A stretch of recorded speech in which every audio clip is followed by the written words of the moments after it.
สวัสดีหมู่เพื่อนทาง YouTube ทุกคนกันเลยเนาะมาพบกันกับพวกเรามื้อนี้กับมีผู้ Channel พวกเราก็มีสาระดีๆน่ารู้เนาะมาฝากกันคือถ้าทุกคนท่านใดที่ได้รู้แล้วเนาะก็ถือว่าเป็นเรื่องของธรรมดาเนาะเกี่ยวกับคลิปนี้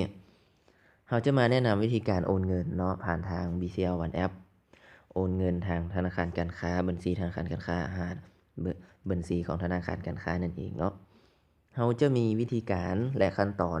ในการโอนนั้นคือเท่าใดให้เบิ่งกันที่คลิปนี้ได้เลยเนาะเงื่อนไขทุกอย่างคือเก่าเนาะตามที่เราแนะนำมาต้องมีบัญชีเนาะต้องมีแอป BCL One App เนาะแล้วมีเงินในบัญชีขั้นตอนทำอินเลยสัมผัสไปที่แอป BCL One ปึ๊บเนาะคือเก่าทุกอย่างเนาะขั้นตอนนี้คือเข้ารหัส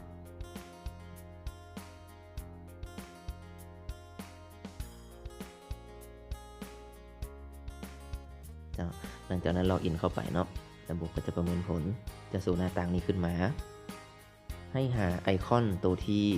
เป็นการโอนเงินเนาะสลาวมันจะเขียนใส่ไปทางลุ่มตัวนี้นับจากทางเทิงเนาะลงมาจะเป็นไอคอนตัวที่2เบื้องซ้ายมือให้เราสัมผัสไปที่โอนเงินแล้วระบบจะเข้าสู่บัญชีถ้าเรามีบัญชีเดียวมันก็จะโชว์แต่บัญชีเดียวเนาะถ้ามีหลายบัญชีมันก็จะโชว์อยู่นี่หลังจากนั้นให้เราเลือกเข้าไปที่บัญชีที่เราต้องการจะโอนเงินไปเนาะเป็นบัญชีของเรานี่แหละที่เราต้องการจะโอนเงินจากบัญชีนั้นไปให้บัญชีหนึ่งเนาะหลังจากนั้นเข้ามาแล้วมันก็จะโชว์หน้าต่างนี้ให้ทุกคนเลือกเนาะเลือกบัญชีที่ต้องการจะโอนให้จะโอนให้พ่อให้แม่ให้พี่น้องนี่ผู้ที่เราเคยโอนผ่านมาใช่ไหมเนาะถ้าผู้ใดที่ยังบ่ทันมีบัญชีที่ว่าจะโอนใหม่เนาะจะให้เขาสัมผัสไปที่เพิ่มบัญชีปลายทางเนาะมันจะมีเลขบัญชีมีชื่อมีเบอร์โทรศัพท์ถ้าเขาเคย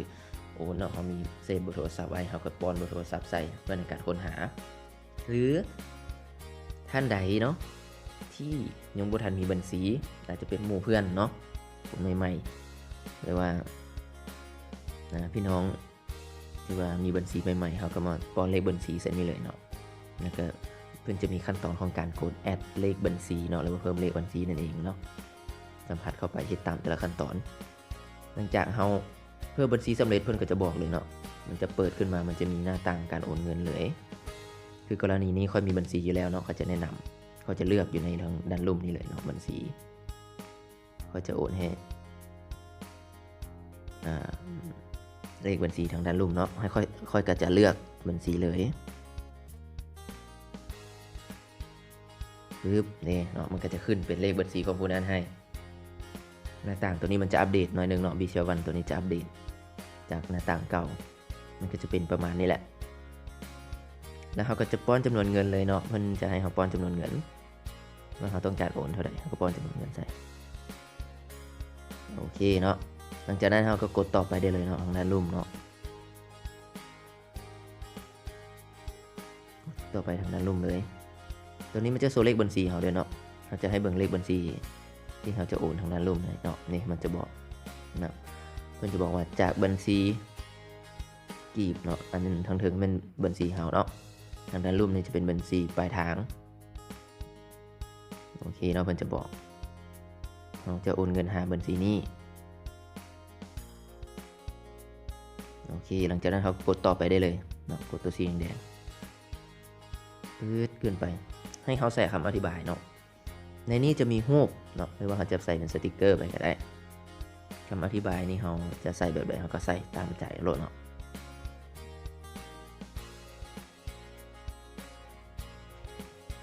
พิมพ์คำอธิบายเข้าไป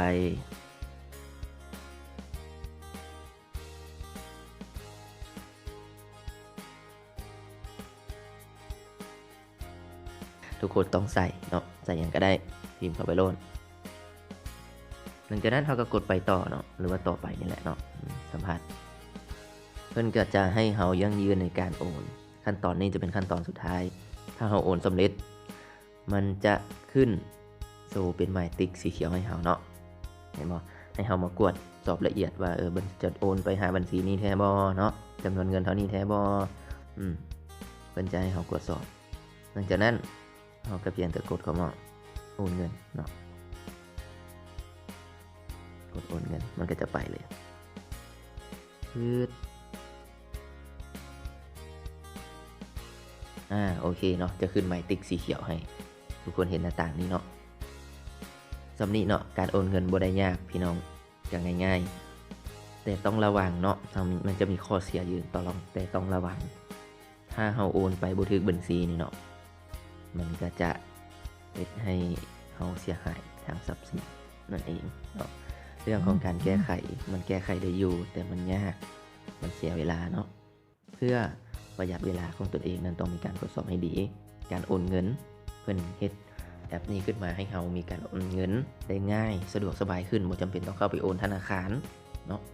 เรามีเรื่องเร่งด่วนแบบนี้เราก็สามารถโอนเงินได้เลยนี่คือข้อดีเนาะข้อเสียคือถ้าโอนไปแล้วผิดบัญชีมันจะแก้ไขยากเนาะถ้าไผสะดวกเนาะก็เข้าไปโอนที่ธนาคารก็ได้เนาะหรือจะไปโอนอยู่ที่ตู้ ATM ก็ได้คือกันช่องทางของการโอนเงินมีหลายเนาะหลังจากนั้นเนาะเราก็เพียงแต่กดสำเร็จแล้วปื๊ดมันก็จะกลับมาหน้านี้คือเก่าเนาะคือขั้นตอนนี้เราโอนเงินแล้วกระบุมีอย่างเนาะกะสิมืดพอสำนี้สำหรับคลิปนี้ถ้ามีคลิปหน้าสาระดีๆเราก็จะนำมาแนะนำอีกเนาะถ้ามักก็ให้กดไลค์กดแชร์เนาะกด Subscribe ช่องนี้ให้แด่ขอบใจทุกคนที่เข้าเบิ่ง